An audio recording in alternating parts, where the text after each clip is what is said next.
Twins.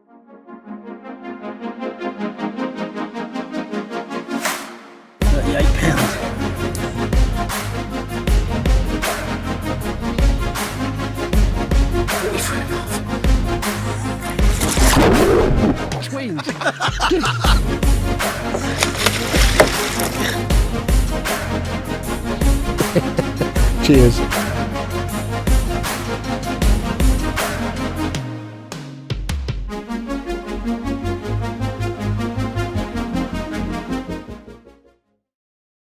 Well, guys, it's Friday, 19th Jan 24, and yeah, not sure how this medium's quite going to get published, but we'll come on to that. But for now, yeah, it's Friday morning, and I'm tomorrow doing something I've not done before in fishing, and that's going to a fish farm. I'm going with Nick from our syndicate, my local syndicate that I've been fishing the last 5 years. And we're going to pick up 3, maybe 4 carp to put in our lake, in our syndicate. And we're going down to VS Fisheries. And so I've been to a fish place before with my mate Roy to pick up some fish. They weren't actual breeders, they were more like fish dealers. And it seems now it has never been such a good time to, you know, for clubs and syndicates to get fish. There's so many good carp out there. So VS seem to be about as top of the tree as it gets in the UK for fish actual breeding. I believe they do everything from eggs right the way through to growing them on to various sizes. So yeah, I'm going down there with Nick, and the guys have allowed me to do a video, so it'll be good to catch up with them. You've got you know, a couple of the guys that run it and a few boys that support them. Yeah, Simon Scott and Viv Shears. So I'm not sure if we're seeing them or their colleagues, but either way, yeah, I'm really looking forward to it. And the idea being that I'll hopefully track how those fish do when we start putting hooks in them. So that said, I've the last 2 years had a little venture myself in terms of growing on carp. I purchased some Croatians from what's it? Not AJS. That was it. AJS Fisheries, and they're growing on in a stock pond. And I did that as I gave up the koi hobby. So it was sort of something to keep my eye in. And right now, I'm hoping those fish are sort of low doubles. I'm really not sure. But, you know, so as I say, tomorrow will be particularly interesting for me and hopefully you guys watching. And yeah, I've got lots of questions to ask. So, yeah, let's see how we get on. I'm just getting out of the wind here now. It's Saturday morning and we've just caught up with Simon down at VS. So I've caught up with Nick, jumped in his van this morning early, got some breakfast on the way and a couple of coffees to wake us up. And yeah, we're in a lovely part of, I don't know if this is Sussex or Surrey, I think it's sort of south of Gatwick. Yeah, so yeah, they're just going to go in and sort out the fish. I'm going to go in, hopefully catch up with Simon, ask him a few questions, put him on the spot. Not least, I'm going to say to him, I was on Harrow, I think it's 25 years ago, when they took the fish which become the Harrow strain. So anyway, we'll catch up with him, but yeah, great to be here, and yeah, we'll have a chat. Common. You've been here a few times. Yeah, yeah. I have been here a few times, yeah. I like it down here. Yeah. It's a beautiful setup though, isn't it? Organised, neat, tidy, clean. Yeah, superb. They always look after us every time we come down here. And the fish are done really well. Really, really well. What are you after, mate? Anything? Shoulders and guts. Shoulders and guts. Shoulders and guts. Yeah. We've got to if we can find one that's a little, got some linear to it. Yeah. We'll have So, one like what that. would you be looking for if you was us? Shoulders What and are- guts. You are? I like a long fish, so if I'm picking, I tend to pick long fish, always. And when I was into my koi, always ended up with males. They're always long, I don't like any gutty fish particularly. Having said that, I don't mind when I'm fishing if I catch a deeper one, but my own personal, I like the look of a really long frame fish. But is it fair to say, like in koi, which when they're female tend to be more expensive, is that a trait in picking fish like if this? They're mirrors, you know, like this tank here, you've got, there should be males and females in here. There's quite a lot of females in this tank. So you're paying by weight. So obviously if the fish are bigger, because they're carrying a bit of spawn, then you're paying for the spawn. and then in one morning in May you lose it all. Yeah, no, it's fair. But also statistically, would female? I know we've had big males in carp fishing, and it's well documented. But statistically, would females get bigger than males? Or is it more time of year? If you're catching them in April, I think May? it's time of year. In my experience, the really, really freaky big fish are often males. Mary, for example. And we see those freaky males on the farm too. We were harvesting some C5s last week, and there was a male that was 26 pound. It just way bigger than all the females. But in my experience, those fish are not. I've tried to spawn from those fish, and they don't spawn well. And are males less worried than females? I think so, yeah. The female fish, spawning without a shadow of a doubt is an extremely stressful period for a carp. The build up to spawning, the actual spawning process is extraordinarily physical, often involves them getting smashed against hard surfaces, and then the recovery period, and they've got a lot of scales missing. So it is a very stressful thing. I think it's less stressful for the males. It's a bit of a male thing, isn't it? Good point. Yeah. So what are you looking for, Nick? She's over there. So what I want, and we've done relatively well. I like them with big shoulders and width to them. Yeah. And I like the scaly fish, but I find the ones that have got nice dorsal line scales but are relatively plain have done better in terms of weight. Some of the early fish we had really scaly fish, so we've got plenty of those. What we want is some little character fish. And I always find that it's worth, you'll see one and then that fish will stick with you. And I've already seen the first one. That's a beautiful fish. See one bang in the middle, looking towards us. It's got 3 little scales to give it some... No, I can't tell. You wait. Shall I get in? Yeah, you get in, Si. Yeah. It's got shot off with her. Yeah. So these are all, what are these then? Mid-upper doubles? They should all. Oh, no, there these might are be a 20s. few 19-pounders. Let me show you one. This is a male. Look at that wrist on him. That's got 50 pounder all over. So we try and grow him nice. Look at that. Wow. He's all right. Yeah. I like him. Yeah. So that would be the sort of fish I might pick. I like a big male. I like that thick wrist is really important for me. And Si, you're like the Japanese. When you pick up a fish, they don't flap. Is there a knack to it? There is, isn't there? That's the thing I've noticed in. That's the thing I noticed in Japan. When a breeder picks up the fish, they don't flap around. When we pick them up, they're all over the place. Oh look, now they are flapping. Look. I've lost that one I like. So we. So I've got another question for you. He promised me he wouldn't ask me any tricky questions. I won't ask you any tricky questions, right? Is it fair to say, again, these might be myths, so forgive me, right, that a fish with less scales is more likely to grow bigger? I think that is borne out by a lot of evidence, isn't it? So I would say yes, and I mean Nick said this morning that a lot of the fish we've had from here, the more scaly ones have generally been a tiny bit smaller, slower growing. So I think there is some truth in that, yes. And would that go through to the strain of the fish as well? I think so, but what I've tried to do in the last few years, and certainly with the C5s we've got it at the moment, we've crossed our Harrow males with some very heavily scaled females, and so we've got some fish coming through that are heavily scaled, but also got a bit of oomph about them as well. So every year you're trying to produce as big a variety of fish as you possibly can. So you want some scaly ones, you want some plain ones. Because every customer has a different, choice really. That's the holy grail. Yeah. Oh, it's a proper setup, isn't it? Yeah, really, really good setup. So these will be, I guess, 2-year-olds. I'll have to check with Si. So these are, what age are these? These are C6. So this is a C6 or 6 summer fish. The C just stands for carp, nothing very clever there. And the 6 is 6 summer. So this fish's birthday will be in May. Yeah. So that will be its 6th birthday, but at the moment it's had 6 summers on the farm. Look at that. So C6. This is a C6, yeah. So this Look should at weigh about 21, hopefully, I'm thinking. I'm going to say 22 and a half. 22 and a half. Also. See, it's 21. You've got some not- balls on you questioning Simon Yeah, Scott right, I wouldn't of have- VS Fisheries. Look at you. Yeah. Right. Oh mate, get the camera on it. Oh, he's right and all. There you go. So how much for jogging? Yeah. So what are we doing? Paying by the pound? Yeah, That's £14.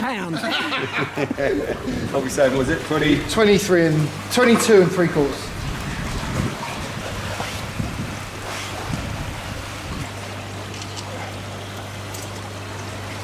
Lovely. That's a cracker. That's a beautiful fish. Yeah, lovely. Got his spawning tubercles coming through already. Yeah, amazing. See a few spawning tubercles starting to show up. Yep. Not long now. No. So a good old-fashioned Japan way of doing things then. Yeah?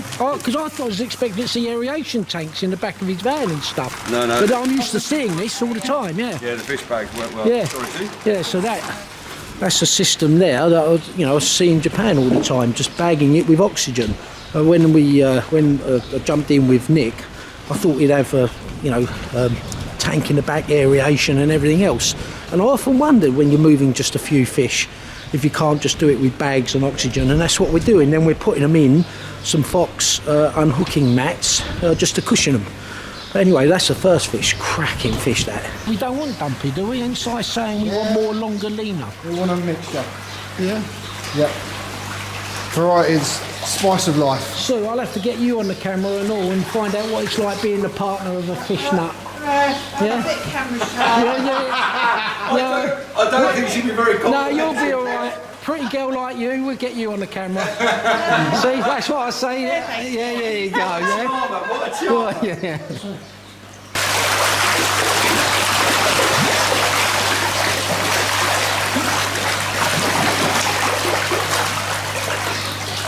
That's the one. Look at that. So what's the gob on it? Brilliant. That's nice. That's a nice fish tank. Yeah, Wow, what weight is this one then? I'm out. 23. 23 and a half. Bigger.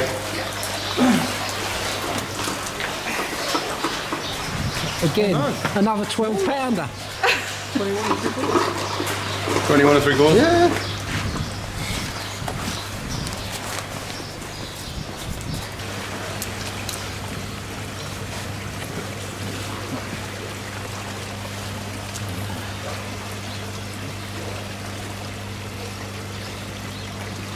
No one.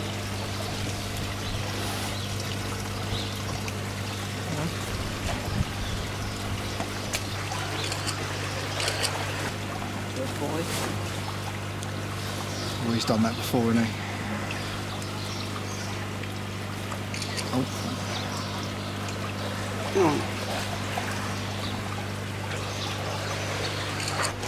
Nick suggested I pick one.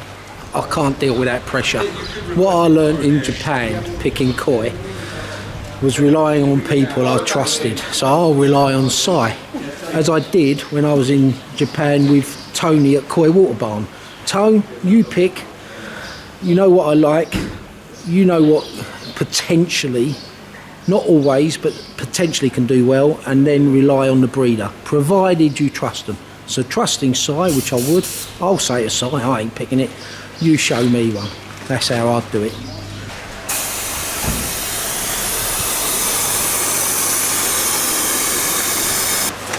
So what we're doing is we've bagged those fish, filled them with oxygen, and now we're going to put them in the fox slings, just for protection. And we're picking up, I think, 4 fish.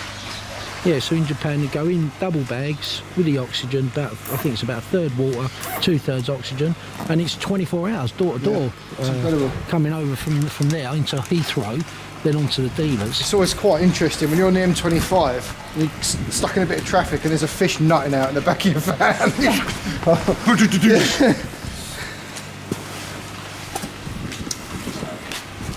I would do wanna go though, this side? just turn those corner? mats round so they roll. Yeah. The fish rolls side to side rather than nose to tail. Nose to tail. That's it. You should be careful the next van.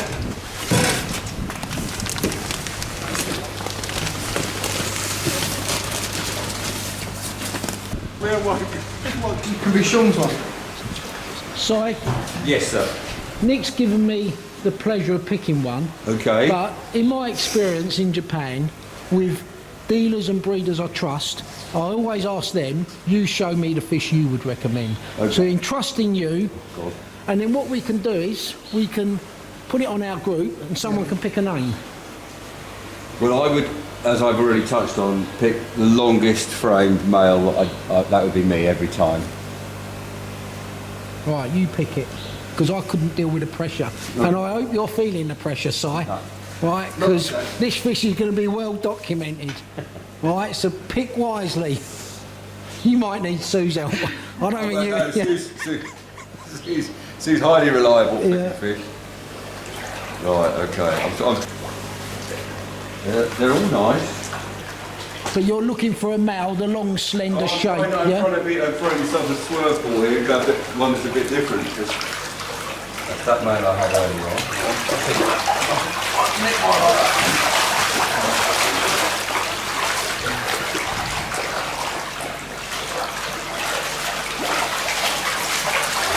You're cool, We're going to Si. document this fish for the next 10 years. It's going to be on telly. Just get it right, Si. Oh, look at that. That is a fish, look at that. That's quite cool, isn't it? Yeah, that'll work. Yeah, look at that. Like, Yeah, oh, beautiful. That is a lovely cut.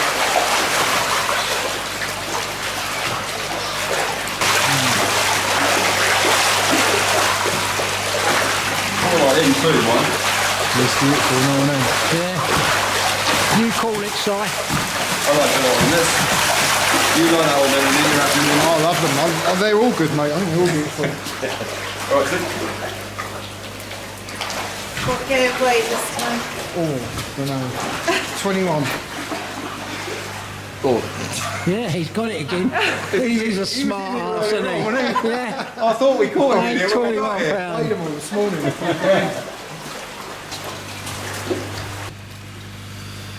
We take him off, but they're such amazing creatures. They have light-sensitive photoreceptor cells in their basal sucker. So when they're on the bottom of the tank, they can see when the fish passes over, and they rear up off the bottom to attach to the fish. See a lot of those in salmon in the spring, don't you? Yeah. You see. Look at that. What a beauty. Lovely. Look at that. See, I think Yeah, I lovely. picture a female here. Right. That's a beautiful fish.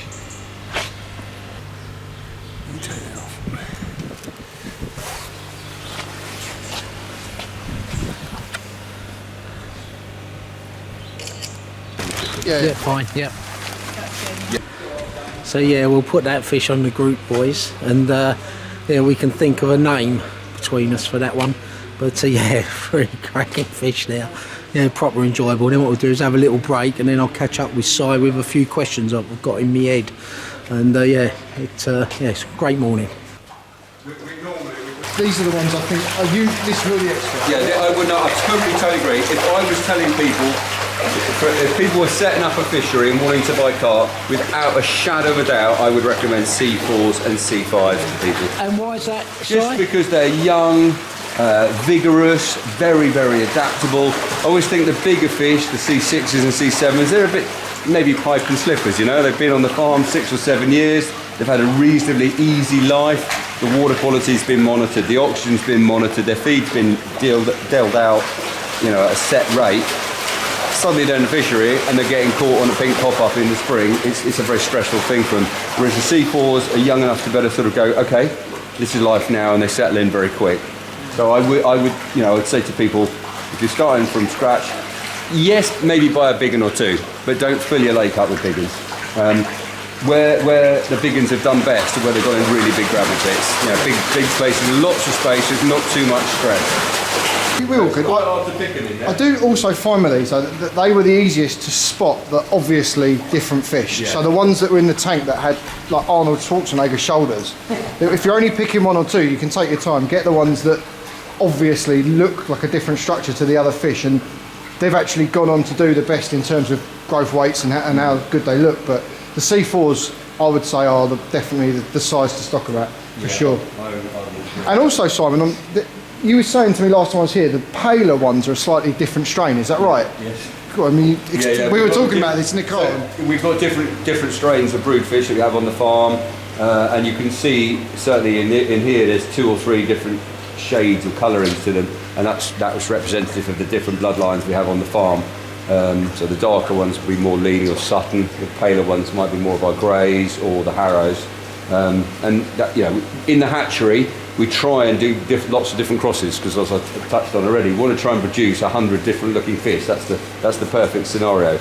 The reality is that never quite works, but that's what we're aiming for. But hopefully you'll see there are different strains of fish in here, so that some people come, they want plain fish, some people want more scaly jobs. Yeah, and Si, from my observation as a hobbyist perspective, as an angler, is it seems like it's never been such a good time to be able to buy good fish. I think there's a lot of a lot of good fish about. There's a lot of good fish about. There's guys that are producing a lot of lovely carp. So you can it's certainly a good time to buy fish. But with you guys, so you've got a lot of guys that are dealers that are buying fish and selling them on, or growing them on. Yeah. You guys are actually breeding them, so you're taking it from the very... So in the first week of May, we'll bring brood fish into the hatchery.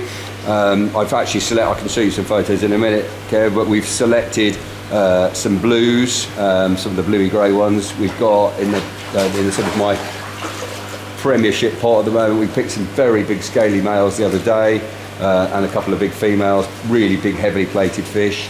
So I'm sort of already getting the things aligned for spawning time. Those fish will come in the beginning of May, in the first week. We'll warm them up in the hatchery to 23 degrees, and then Sue and I will inject them. And hopefully all goes well. After 24 hours we'll have bowls of eggs to fertilise, and that's the point where we go, right, this is a bowl of eggs from a fully scaled female. We want to produce some fully scaled offspring, so we'll use male fully scales, and they'll go into one jar in the hatchery, and then we'll do the same, and we might go, right, this is a plainer fish, and we're going to try and produce a plainer fry, and they'll go into a separate jar in the hatchery, and then ultimately into a separate fry pond, so we can keep the batches apart. That's the plan. Okay, can you grow a fish too quickly in terms of feeding it and keeping a temperature too high for too long? You can. I mean, obviously, if we're in Israel, these fish would grow much quicker than they would here. So our growing season is reasonably short compared to perhaps the south of France. However, I think if we grow them out in ponds. They're grown in mud ponds on the farm here. We don't have any recirculation systems apart from in the hatchery. So in the first 5 or 6, 7 days of their lives, they're in a recirc system, but after that they're all farm, they're all grown out on the farm. That's an absolute cracker. Yeah, Nick needs to pick that fish. Keep your eye on that. I've got him. Just take the same road. Look at that.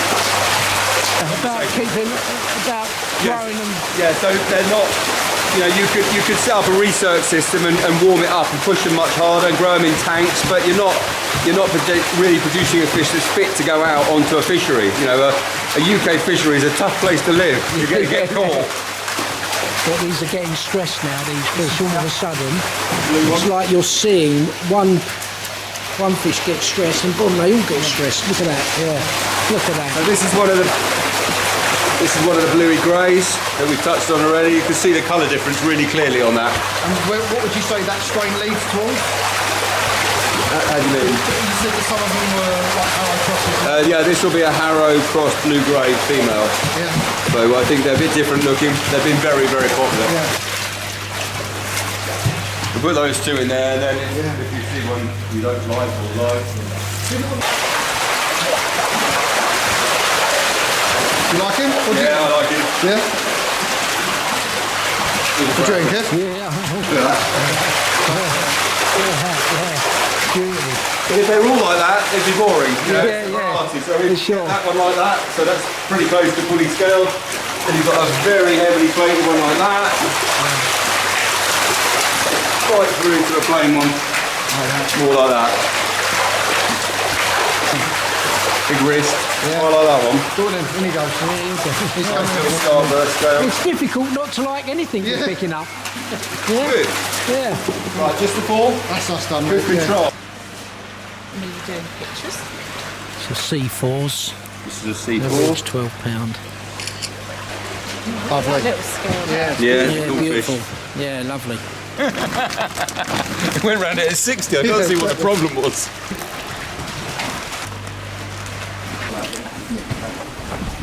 Yeah, I like him a lot. That's two really lovely ones. You got to weigh him? Oh, we should weigh him. Yep. Have you done this before, Simon? No, not really. Yeah, you'll get the hang of this one day. 11.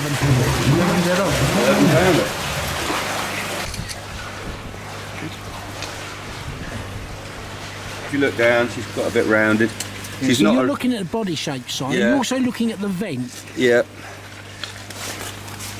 because this is never 100%, but it can No, give but, you an idea. but also that there is the ovaries. They're here. So in the carp, the ovaries are two big organs running down either side. So on a big female fish, it'd be 25% of her weight could be eggs. Yeah. It's a lot of eggs. Yeah. So a big female might produce, in excess of 1 million eggs. Different strains have got different amounts of eggs as well. The ovaries are not always consistent. But I also look for the pectorals, the shape of the pecs. So she's got quite rounded pectorals, this fish, and the shape of the head. So she's more rounded. Not. You get the odd one that's a swerve. Yeah. And would you expect these to be rougher in Yeah, males? on the males, you see on the leading edge, you might see a few spawning tubercles starting to appear here, but like this to me looks like a female at the moment. I mean, bear in mind it's been -6 this week. That is a beautiful carp. It is a very, very beautiful carp and very tidy. And it will be a 45-pounder one day. Yeah, it will. It makes someone very, very happy.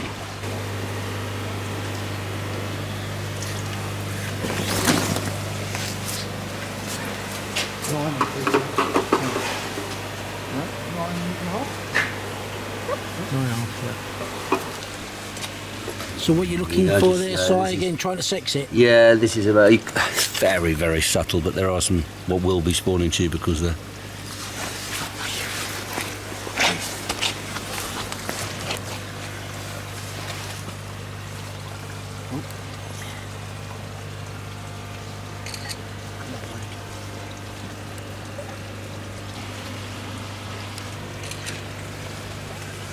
That is a little carp, that is. Oh yeah, this got serious shoulders on it, that one.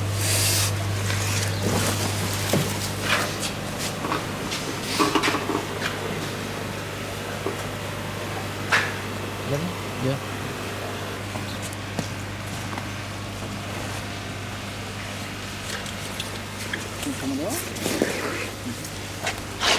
That is a beautiful fish. Oh, no. Beauty. Look at that. That's all right. I love them big, thick scales across the top, and then Yeah, a little scattering. that's the carp, that one, mate. Thank you. Stardust. It's settling. You would be like me, starting doing extreme pursuits or something. You know, Yeah. now in my 50s, it's a bit of a shock to the system. Or worse, Kev doing it. Yeah. Yeah, thanks, Si. I don't know that I quite caught that on camera. Maybe you can elaborate. Si's referring to my old, short, dumpy stature. No. That's rude. Yeah, so like I was saying, Nick, well, I was expecting to jump in the van and see aeration tanks, but this Yeah. is a system I'm more than familiar This with. is it, yeah. We've done this it every works a time. treat. Yeah, it works well. Yeah, it does. Yeah, dump Yeah. bags. I'm not sure what the next customers are thinking. Bag it with bag. So that's us done now. We've loaded up the van, got the fish we want. Si's just going to show us around and we're going to have a little catch up with him. So what age are these, Si? Look at that. That's a C7, so it's an upper 20. That's a cracker. Yeah, look at that, yeah. Big brain thing. Big ring. He's lovely. I like him. Yep. That's a proper car, that one. Yeah, that is a fish. And what sort of price is that fish, Si? That's going to be, off the top of my head, over £1,000. Yeah. Trying to keep the camera dry.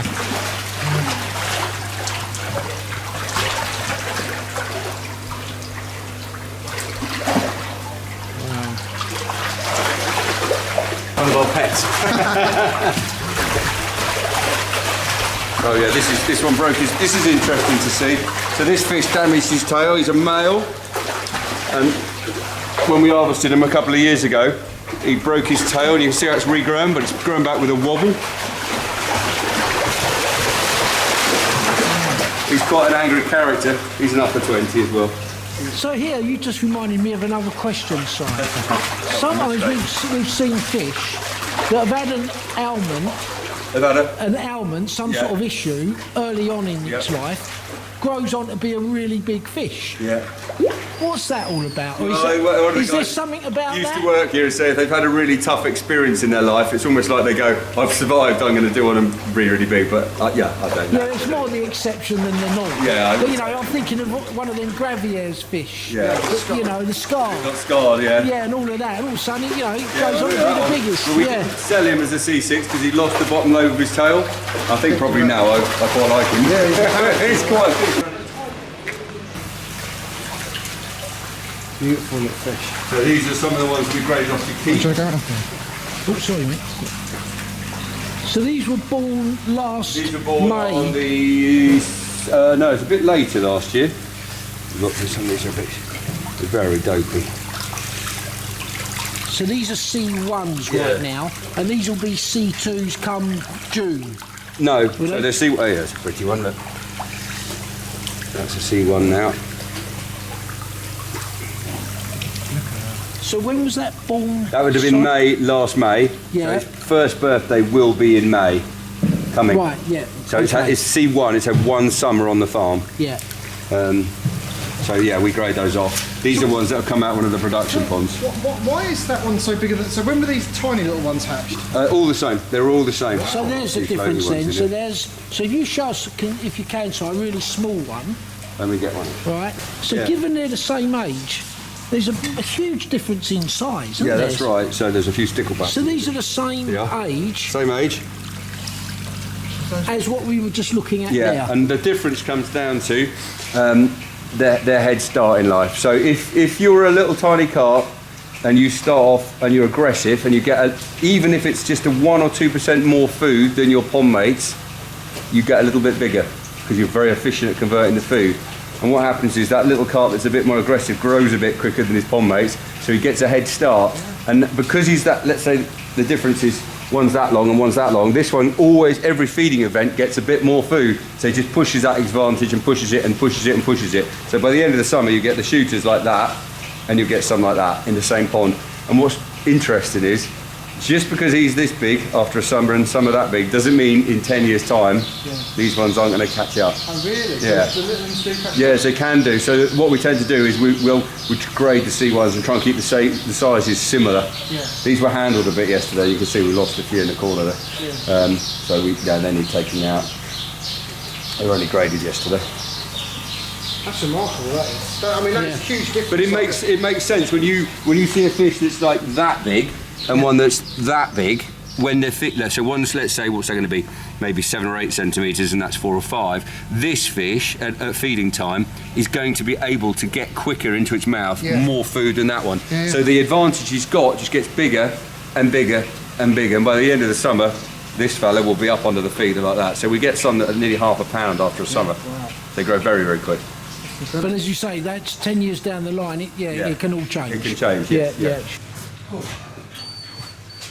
Lovely old farm buildings and that you've got here. Yeah. And this thing here, this channel, so the cows used to stand facing that way, and their arses would be here, and this is called the croup. So all the muck would go in there, and the farmer used to shovel it out. And then the hatchery would be here, which is the worst time of year to see it, because it's a bit of a dumping ground. I'm not very proud of it at this point of the year. But this is the hatchery, so this is where the magic will happen. So what we'll do at spawning time is we'll have 3 or 4 big fiberglass tanks in the boot room, which is all warmed up in here to 23 degrees. Males in one tank, females that I'm planning to spawn in another tank, a few spares, and then I also have a couple of spare females in with the males. So the males are thinking, this is interesting. And that keeps the males really in good condition. They're only normally in here for 2 or 3 days, depending on the temperature outdoors when they come in.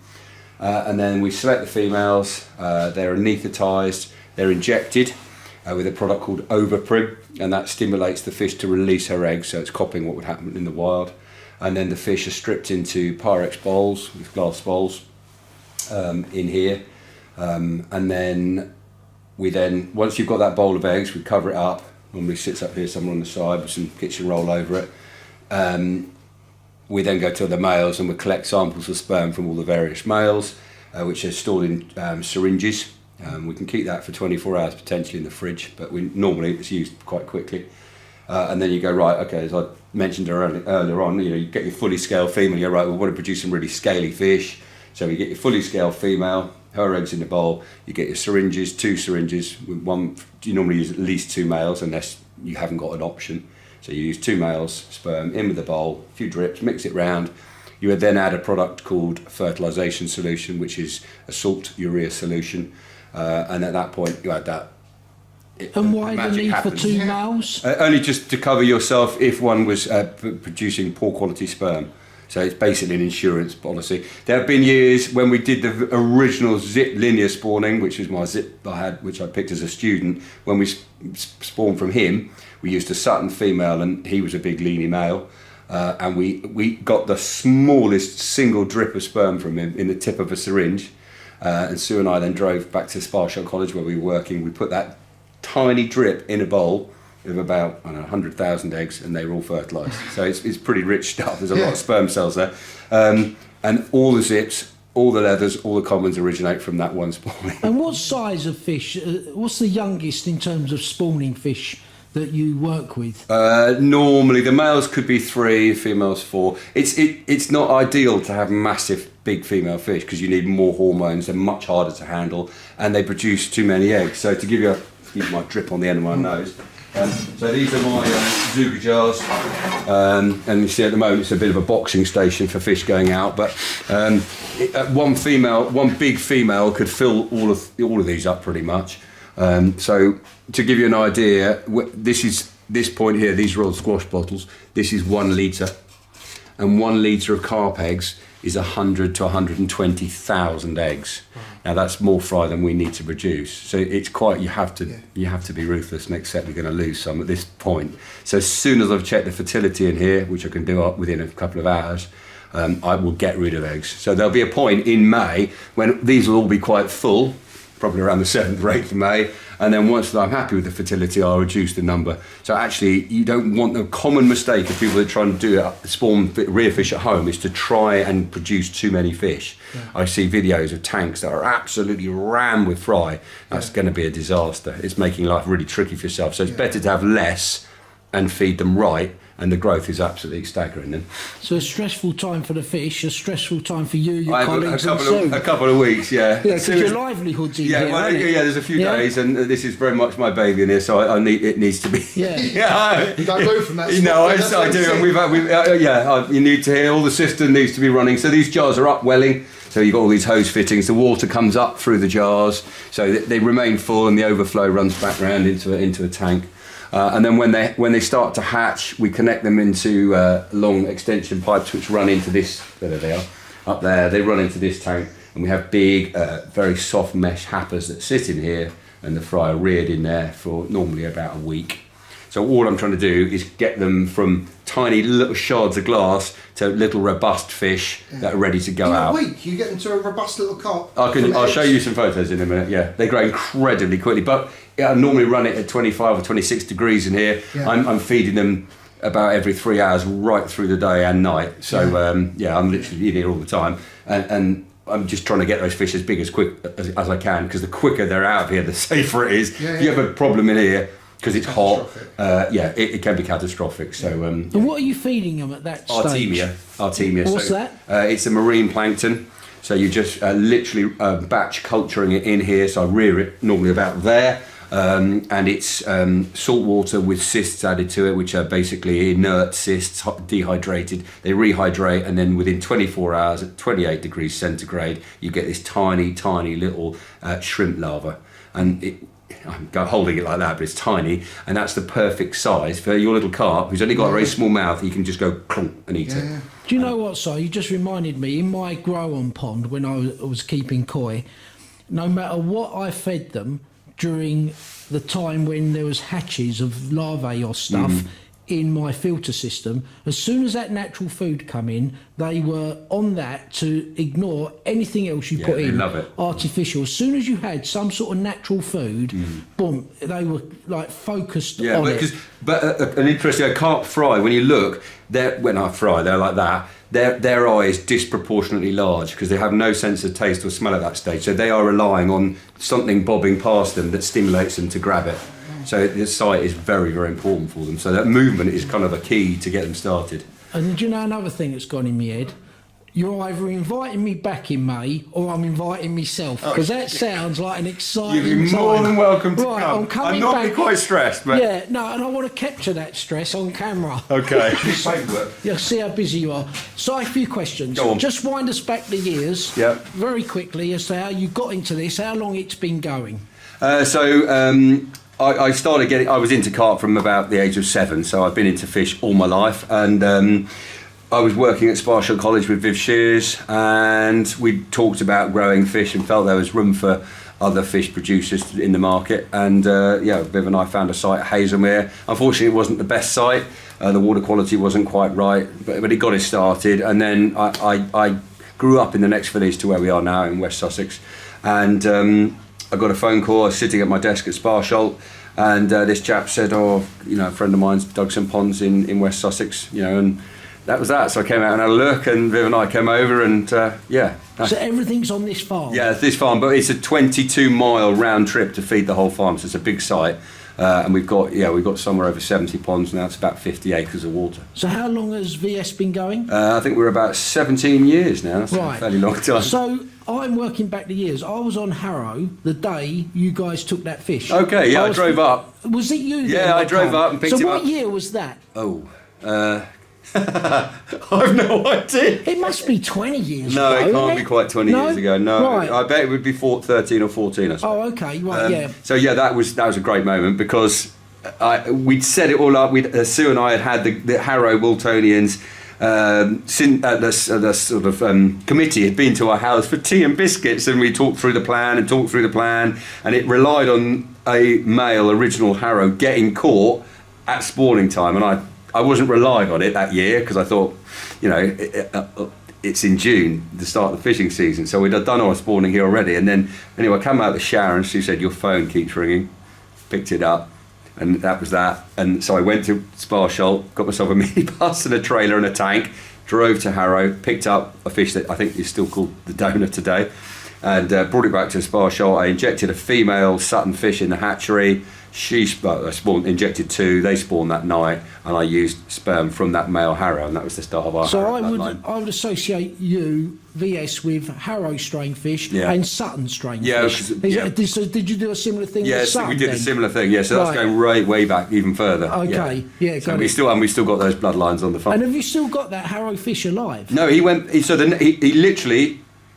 We took the sperm off of him. Viv and I took the sperm from his vent, and he never left the trailer that he came to Sparshall. Oh, we took it back. So did we? the next morning, I drove straight back to Harrow. Oh, I put it didn't back recall that. Okay, in. right. So yeah. he literally came Yeah. out of the, and we filled the transport tank with lake water. So in his mind, he was always in the lake. Yeah, well done. And so he came out. We literally got the sperm from him and then drove him back. Yeah, brilliant. All All done. right, let's have a look at them pictures and then we'll get out your hair. Yeah. Okay. Yeah, and I'll be back in May. Right. Don't let anyone else, right? I need to put this on the camera. Anyone sees it, oh no, I'm going to beat Ellis to it. You don't let them, I'm coming, Right. all right? I'm coming here in May. Let me find a picture. All right, so anyone who's watching this video is thinking, I'm going to go down and see Viv and Si before Ellis, you're not. I'm camping here from April.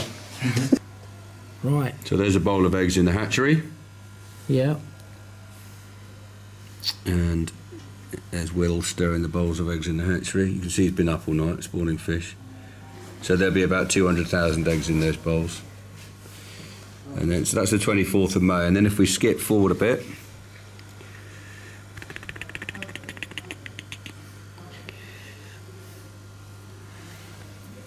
I think, here we go. So that's them when? That is them, that's on the 3rd of June. Right. 24th of May. Feeding them that, Yeah. that stuff. Yeah. Yeah, so there they are. So you can see the growth. You know, Yeah. he's obviously not going to eat that little runty one there is not good, but that's how big they are. So you can see they're proper little fish there. Yeah. So they grow very, very quick. Yeah, amazing. Yeah. Si, that's been brilliant this morning. Thank you so No, good. much. Really lovely yeah, to it's a see real you. surprise. Nice to meet you. Yeah, and I'm so glad to come down. And I look forward to fantastic. seeing you. I'll correspond with you near the time. I'd love to come back here in May and capture it. Okay. Yeah, thanks a lot. Cheers. Yeah, Sue's dealing with some other customers. We'll get her next time on camera. The life and times of on a fish farm. That's what we'll do. Right now, just finishing off some paperwork, Nick, and we're going to make tracks back to our syndicate and put the fish in. Yeah, it's been a great morning, and I really can't wait to come back here. I've never done it before. I thought about going to Japan and doing it, koi related, and never really got round to it. But yeah, I'll certainly be time managing coming back here at what sounds an exciting and stressful time for Si and his team. Yeah, Nick, how fun was that this morning? Yeah. Yeah, wasn't it, eh? Good fun. Yeah, brilliant. We've got some more little ones So here. we've got the little ones there, yeah? So we're over our lake now, our syndicate in Essex. You can see here, cat ice is now melting. The lake was frozen a few days ago. But yeah, it's paradise over here. And yeah, a bit of regular stocking year on year. Keeps the fishery the quality that it is. You've got a knife on you? No, mate. Need a knife now. Thought we had all the gear. Yeah, got to improvise now. But anyway, yeah, as I was saying with Nick, yeah, we were just reflecting in the car. Yeah, that was a cracking morning, and I look forward to going back there. That's for sure. But right now, we're going to get these fish back in, and I'll need a cup of tea. Right, Kev. Here he is. So on the other side of the camera now, because Nick ain't got no wellies. Right. Right, so I'm just going to put these fish in as quickly and as best I can. Yeah. These are the C4s, so these fish will be 4 in May. Let's have a look at him. Oh, hang on. There we are. Got it? Got him.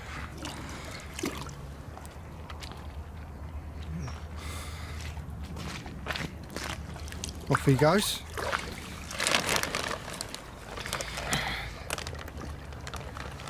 Yeah, Kev, let's have a look. Yeah, mate, let's have a look at him. There you go. Got him, yeah? Another little one.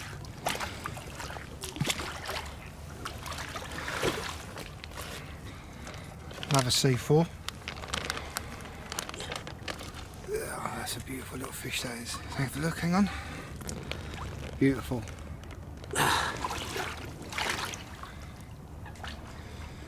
And I wouldn't be surprised at all if those fish start boshing within 2 or 3 minutes. Right. Often do. How's your hands? Cold. Right, so there's 2 in here. We've got a C4 and a C6. Let's get the- Hang on a sec, Kev, let's get a look at that. That is a beautiful little carp, that is. Got me in. Yeah. She's beautiful. Yeah. Yep.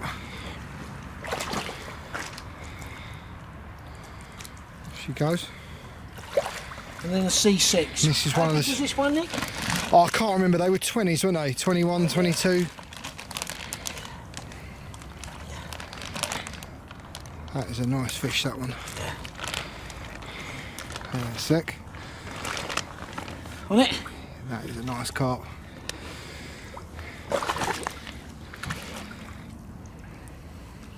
Off she goes.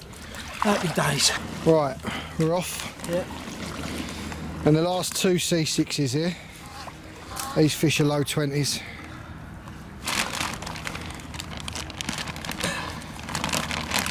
I've never done this before, Nick. Haven't you? Nah, so really enjoyable. No. Yeah. It's like rehoming a dog, isn't it? You know, he's going somewhere good.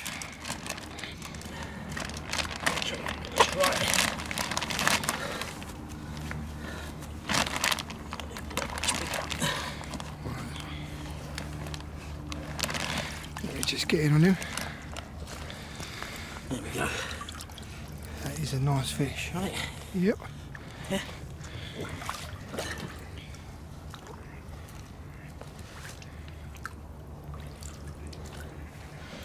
Good job.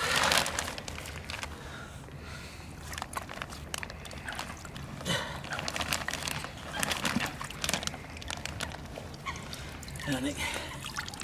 That one as well. That's a beautiful fish. Yep, all good. See you in 10 years, mate. Nice one. Oh, what a great exercise that's been. Yeah, yeah. Future-proofing the fishery There you go. and learning something. It's every chance they start boshing within 5 or 10 minutes of putting them in. All right, yeah. How cold are your hands? Yeah, cold, but yeah, great morning. So, it's Wednesday, 15th of May, and I'm with Si down at VS Fisheries, having come here end of January. Yeah, it was cold, wasn't it? cold and wet and grey, if I remember rightly. Very. And now Wasn't very pleasant. It was the most beautiful drive down here, a couple of hours from home, thanks to no traffic, and I've come back. Si didn't exactly invite me back. I invited myself back in January because I had to come back here and see what happened at spawning time. But Si gratefully has allowed me to come down for a couple of hours and go through just what goes on down here. Yeah, that's right. Whatever. So we picked up those fish that were earlier on in the video and put them into our syndicate in Essex that were bred down here, and now we're going to be seeing the very infant stages. Yeah, we'll go back to the these beginning fish. of the story. The very beginning of how they got to that size. So yeah, Si, over to you. Yeah? Okay. And something I've really been looking forward to. I'll sort of talk through. Yeah, we'll start the door here and we'll shut the door and we'll go in and. Yeah, so this is where we were back in Jan, and all the fish were under here and we were picking them, and then subsequently you saw them going into the lake, and those fish are being caught now, which is great. And so yeah, so we came in here. We did. I think this is where we did the dreaded paperwork, Kev, and I was after every penny of Of Mick's money, not of mine. Mick's money. Yeah. Yeah. Okay. So yeah, this as you would have seen it earlier in the video is our boot room, but this becomes a part of the nerve centre for the spawning process. So we've cleared out. So the actual spawning occurred on Thursday/Friday. So I've stripped this out now, and the fish that were in here as brood fish have gone back out into the pond. So having said to you, yes, come down for a spawning, in reflection, when I sat down calmly at home, I thought maybe having Kev Ellis in the hatchery actually on spawning day would be a tiny bit too intense. Yeah, I'll give you that. Yeah. So what we did is I spoke to Kev, and I said basically, don't come on spawning time, Kev, but come a few days after, and then you'll see Fry, and we can talk through all the processes. But to give you the heads up of what's happening here then, we put 3 large fiberglass tanks in here. Each one holds a couple of tons of water. The fish are harvested, the brood fish are harvested from their mud ponds, so they live a reasonably natural life through the year. But in May, normally in the first week of May, we drain the brood ponds down, we net through them, and we select fish to come back to the farm here, to the yard, into the blue tanks. Once they're in the blue tanks, in crystal clear water, and have a really calm and sort of sensible look at them and go, right, okay, we want some scaly fry, we want some plain fry, we want some of our blue greys, we might want some Harrows in the mix. So when I've got them in nice clear tanks, I can go, right, okay, I like the look of those 2 or 3 or 4 females. God, that's a cracking male fish, we'll use that one. Like a brilliant fully scaled, we use him, there's a nice male Harrow there. So we make a sort of final choice from out in the blue tanks, then they come in here. And what we end up with 4 females over in the first tank. In the middle we have the males, and what I tend to do is I use the females to produce a big number of eggs, and then I can produce lots of crosses by using different male fish. So I think we ended up with 8 or 9 males in the middle tank, and then in the third tank we have some spares. I put a couple of spare females in there, but I also put some spare males in there. So that ultimately I've got about 15 different viable males in here to choose from, ranging from really plain, high back, big shoulders, through zip linears to really beautiful fully scales. So that's all set up. Okay, so we're now at the fish are in fiberglass tanks. Over the course of 24 hours, I bring the temperature in here up to 23 degrees centigrade, so it's nice and warm. The radiators are on, there are heaters in all the tanks. And then after they've been in here for 24 hours, I take my males out and I give them a little injection of a hormone called Overprim. and that basically increases their sperm flow. So at this time of year, and those of you who fish at this time of year, we're in May, will know that a male carp will produce sperm on the unhooking mat. That when it's tense and kicking them out on the unhooking mat, you often see some sperm coming out of the vent, and that's because the muscles of the fish are clamping up, tightening up, and that's forcing sperm down the sperm ducts. In the hatchery, we get that same situation, but to improve the flow of sperm and to basically create a lot more of it, I give the males an injection, and that just lifts their sperm production, and so it guarantees you're getting nice, fresh, high quality sperm from the boys. Once the boys have been jabbed, 24 hours before the females are due to spawn, I take them out and I inject them with a priming dose, so a very small injection, and then 12 hours later I give them a secondary dose, and that effectively replicates what would happen in the pond. So the fish would be swimming around in the lake, it's in the shallow, warm water, there are male fish there, all the cues are there for spawning, but in a fiberglass tank that isn't the case. There's no boys in the tank, there's no spawning media, so I basically override that with my hormone injection, and that enables me to very much play God in here with who spawns with who, and I can select the characteristics of the fish I'm after. So that all happens in here. And are there better females with certain males that produce better fish? Yeah, you're used to sort of seeing. It's very difficult. It's the holy grail, because when customers come to the farm, and when Viv speaks to customers on the phone, they'll say, I'm after, have you got some of your Harrow bloodline at the moment, or I'm after some of the blue greys, or I'm after fully scaled. So I guess what we're trying to do in here every year, and it's really tricky to do that, is to produce a real cross-section of different looking carp. You want customers coming to the farm to go, have you got any plain ones? Oh yes, I like those. Or some customers come to the farm, they're absolutely dead set on the scaly ones, or they want commons, or they want zip linears. So what I try to do in here is produce a real cross-section of everything. In the perfect world, if I produced 100 fry from this spawning, it's obviously going to be hundreds of thousands, but if I produced 100 fry that make it through to C4s, they're all going to look a bit different, and that's the perfect scenario. What makes carp fishing fun? Well, one of the things has got to be when you're at the lake and you catch one that's like 3.5 foot long and fights like a rocket, then you get a real deep gutty one, then you get one with big shoulders, then you get a fully scaled. Those are the most exciting places to fish. If they all look the same, it becomes a bit boring. So I'm trying to create a real mixture. So by having 3 or 4 different females and then a big rake of male fish, that should enable me hopefully to create lots of different looking fish. And your question, Kev, was like, do you do to cross various strains? Often, yes, if we put some of the Harrow sperm in a bowl of eggs, the fish tend to be more vigorous, they grow faster. But again, it's nice to have a mixture. You don't want them all growing 8 or 10 pound a year. It's nice to have some steady, slow burners.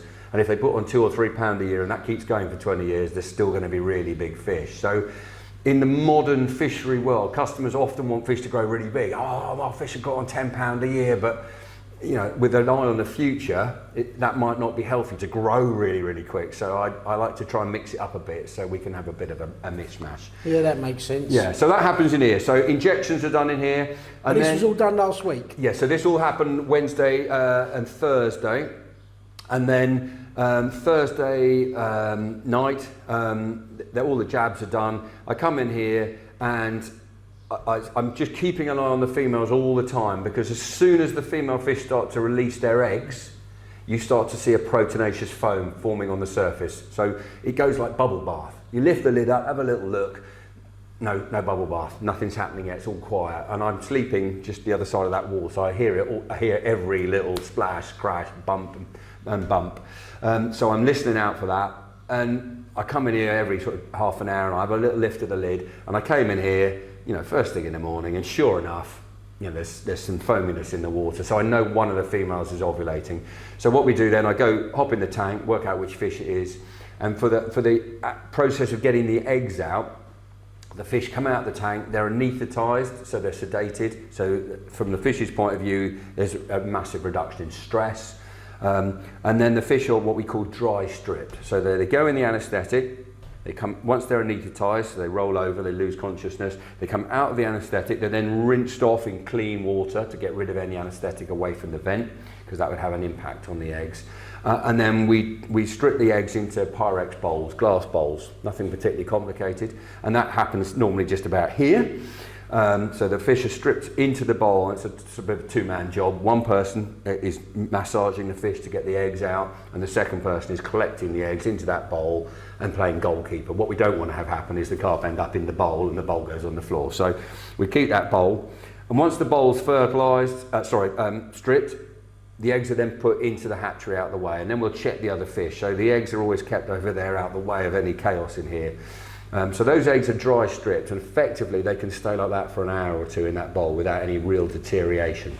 Once we've got a bowl or two of eggs, we then go to our males and we collect sperm samples in syringes from them. So the same process, males come out, anaesthetised, they're rinsed off, rolled over and dried off around the vent, so the sperm is coming out without water contamination, and then in the tip of a syringe you just collect the sperm samples, then you label them up, and what we end up with hopefully is a bowl or two of eggs and maybe 8 or 10 syringefuls of different sperm from different fish.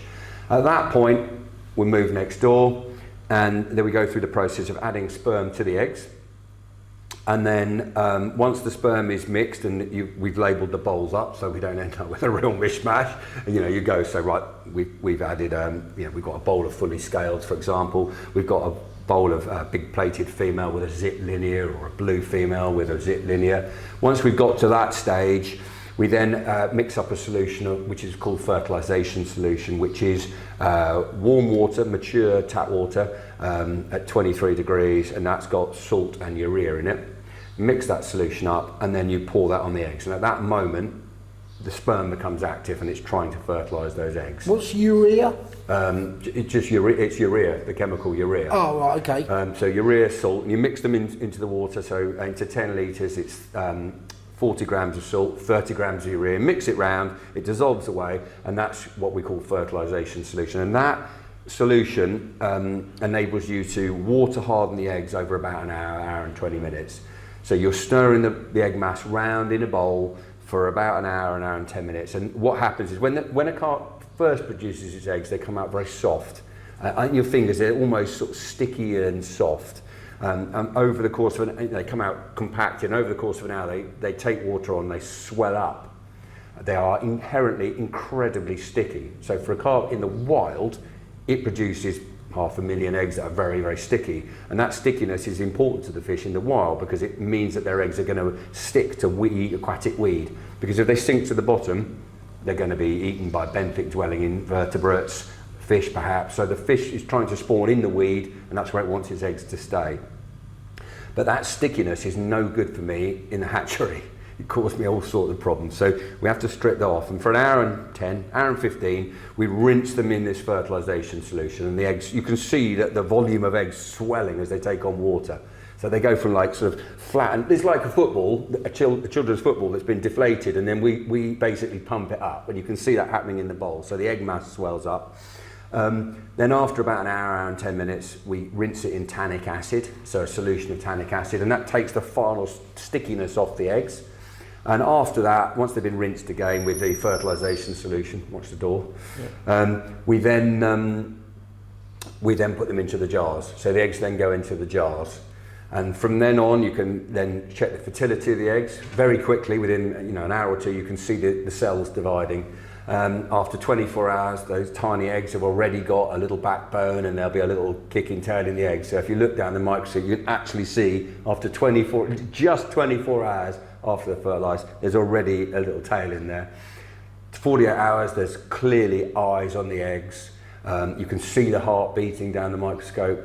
You can even see the otoliths, the ear bones, in what will be the skull of the fish. They're already in position. So the development is incredibly quick. Every year I wonder at it. I look down the microscope and think, how does that happen? From eggs and sperm in a bowl, 48 hours later you've got a little beating fish with a heart, and you can see all. And about another 12 hours, depending on the temperature, they start to hatch. That sounds very stressful for you as well. You're sleeping here that time. Yeah. Right. Yeah, it's part and parcel of the job. Yeah, but it's important you have to be around. And the one thing that I think is really important is it requires attention to detail. You can kill 500,000 carp very, very quickly. And this is your livelihood. This is what's paying the bills as well. And also, so that's Kev, another pressure. One of the biggest pressures is I don't want to have to tell my wife I dropped a bollock and I've got to spawn the whole process again, because that takes another 2 weeks. So for me, I want to get it right once and go home and go, right, that's it, the fry are in the ponds. So you're here now and we're on, it's Wednesday. The fry hatched over the weekend. Then they initially, once they hatch, I'll show you the jars in a second, but it's a bit noisy in there with the air pumps, so it's not so clear. But we're going to have a look. But the upwelling jars, the egg mass goes in there, and as they hatch, the fry swim up, and then they go on what I call a flume ride, and I'll show you how I set up in a minute. They then spend about 24 hours hanging on the sides of the cages, and they don't feed, and then suddenly their behaviour changes, and then we're into this process of feeding them, and that lasts somewhere around a week, depending on the weather, outdoors, and the plankton in the fry ponds. I'd like to show you the fry ponds a bit later. Yeah, that'd be good. Yeah, so you can see where they're going to go, Yeah. and also what makes a good fry pond. But the next stop really is to have a look next door and look at some fry. Yeah, let's. Okay, so this is like the. So we're walking in now to 23 degrees. This is a bit warmer now. Right. Okay. Yeah. So, Should we shut the door? No, it'll be all right. It gives us a bit of okay, air to breathe. So it's 26 degrees in here at the moment, and so this is the hatchery at full steam now. So we'll talk you through the various parts. So these are my zoo jars. Zoo jars is the fancy name given them, but these are I'm notoriously tight-fisted, and these are actually 17p water bottles. So unfortunately I had to drink the water, but each one of these bottles came from Tesco's and they cost 17p.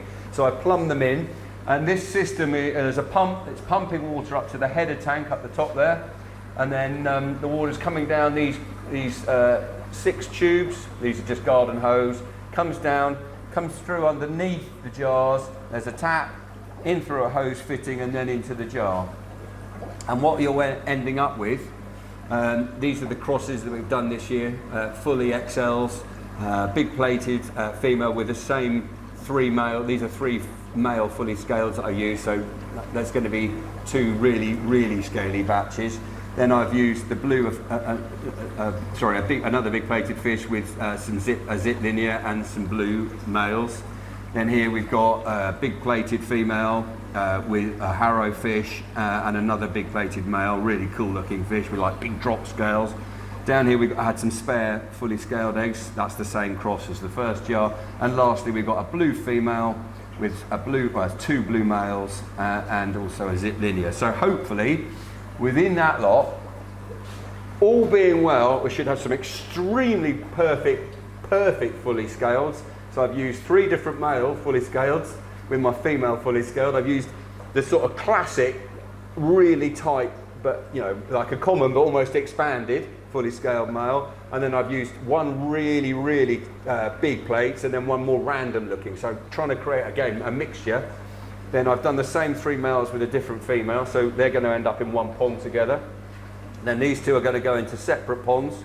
As is this one at the end here. So hopefully we'll end up with 4 ponds of fry, and they'll all look, if I've got it sort of right, pretty different.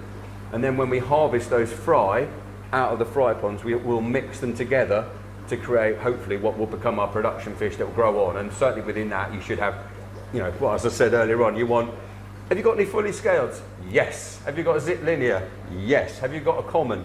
This zip linear here will produce me some commons. It will also produce me some leathers.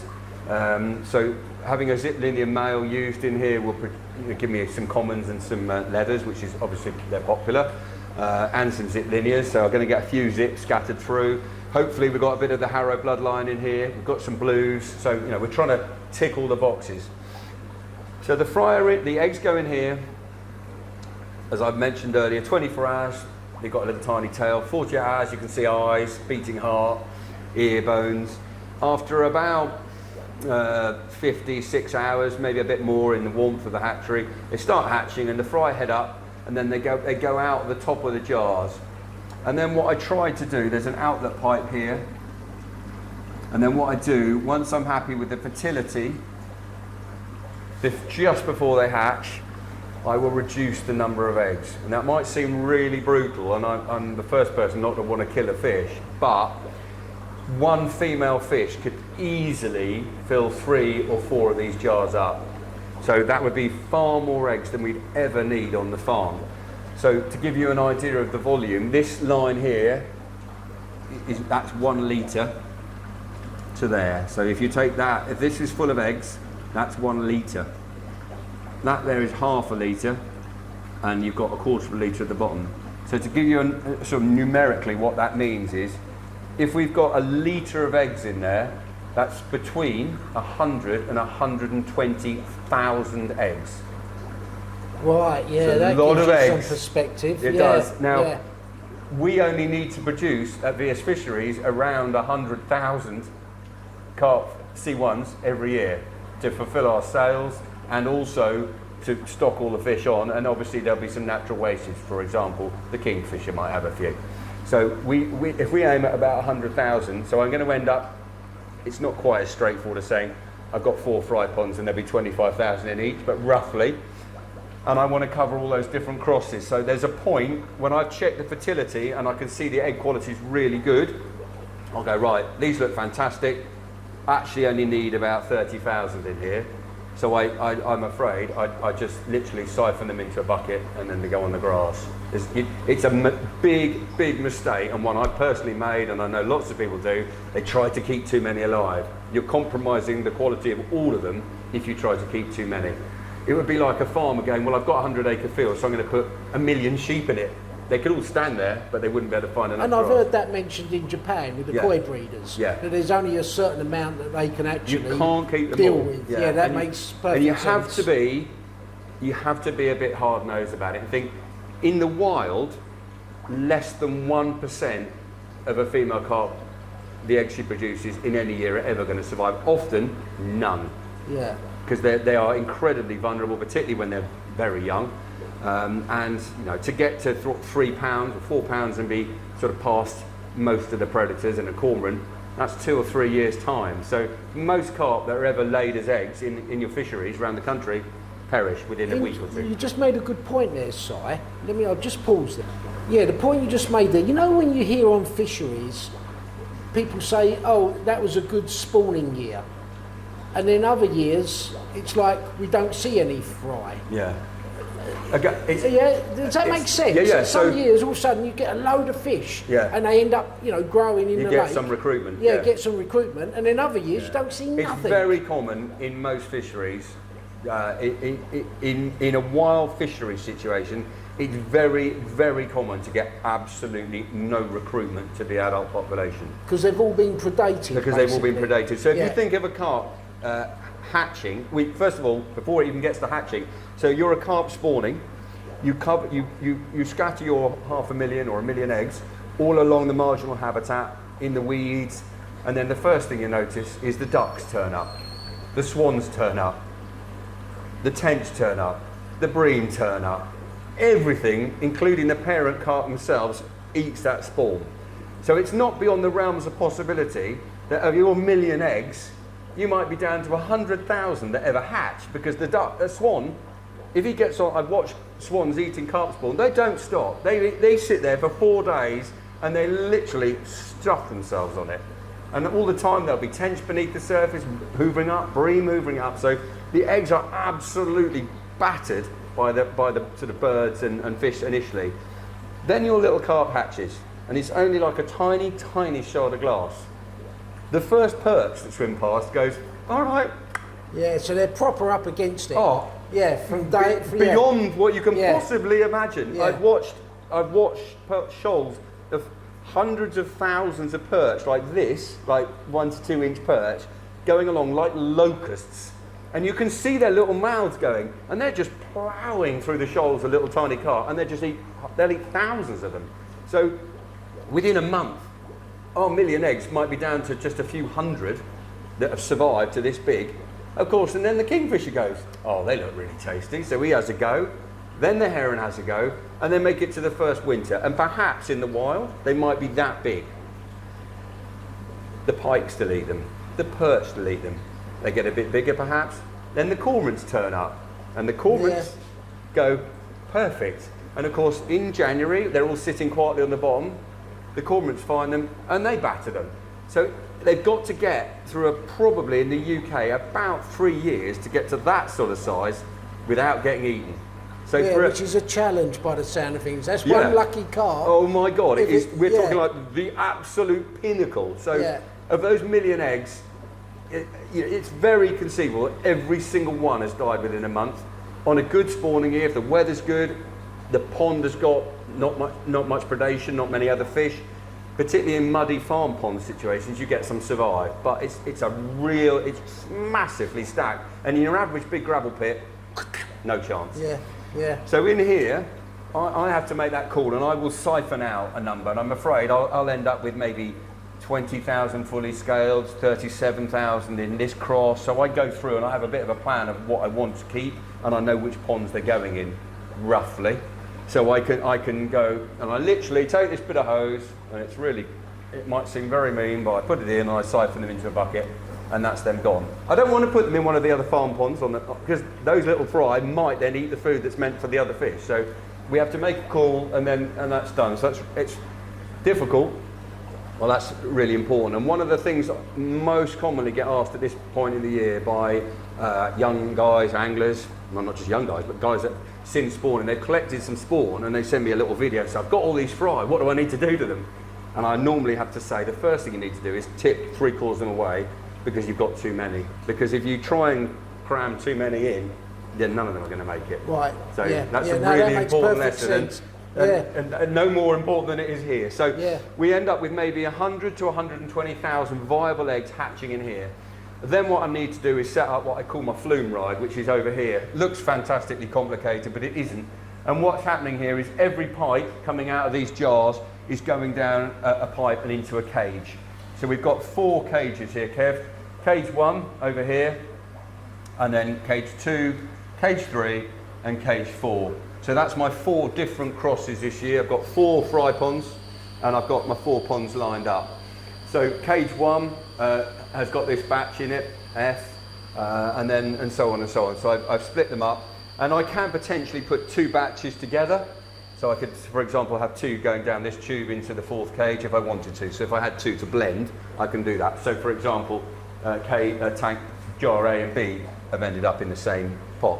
So I've got my fry split. I know from the jars pretty accurately if the volume was, for example, 0.25, quarter of a litre. I know roughly I've got about 25,000 viable eggs hatching. I'm going to have around 25,000 fry. Yes, there'll be a little bit of mortality at hatching. Sometimes you get a bit more than others, but generally. So I've got 4 fry ponds, and these are the fry. So they come out of the flume ride, and they end up in the jars. This system, which looks like 2, but actually they're linked, so there's water flowing between the 2. So we've got effectively a sewage farm, the filtration system along the back there, which is heavily aerated, really important to make sure the oxygen's closely monitored. There's air stones all over the place too. Then the happers themselves have an air stone in them, and there's air stones outside of the happers, and then there's a sort of typical fish pond filter as well down the end there. So there's water going through the filter. So that's effectively a koi pond filter. So I've got quite a lot of filtration happening, loads of aeration happening. The other thing that we have in here is this green tank, which is about 2.5 tons of crystal clear mature tap water. So I can do water changes as and when. So as soon as I perceive any deterioration in the water quality, that gets pumped across into the main system, and then I take water out here and it goes to waste. So with our tap water then, Yeah. for example, and we often hear the authorities are putting various chemicals Yeah. in and stuff, are you ensuring that you're getting that removed Yeah, so by what- resting it, Yeah. aerating it, so putting it through it filters? goes in the tank, and I don't. Once it's in there, it has 24 hours. It's heavily aerated and warmed up. So there's an air stone there, and it comes up from tap water temperature, which is pretty cold if you run the tap fast enough. And this is now coming up to about 25 degrees. So tonight, if I needed to, I can do another water change. And historically, when I had a less filtered system, I used to water change quite a lot, and touch wood, never had any problems. You can smell chlorine, and I'm always very conscious if there's any smell, I ditch the water. But that's always been fine. And I use that also for my Artemia, which we'll talk about in a minute. So right now then, Yeah. this year's spawning, The entire VS Fisheries production is yeah, sat it's here all here in four tanks. cages. Yeah. Yeah.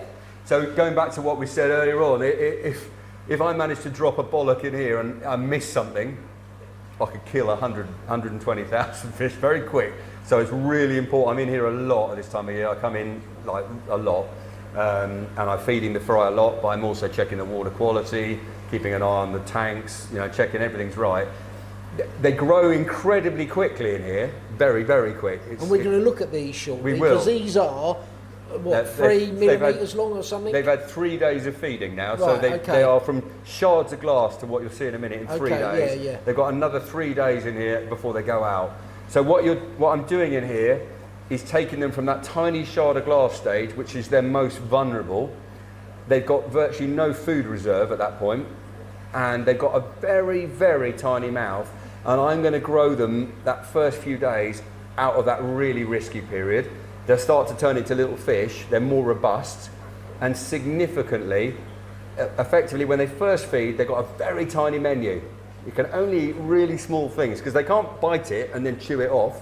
They have to go along and they have to just go clunk like a Pac-Man and eat it. If they can't do that, they're going to starve. And is this the food that you grow?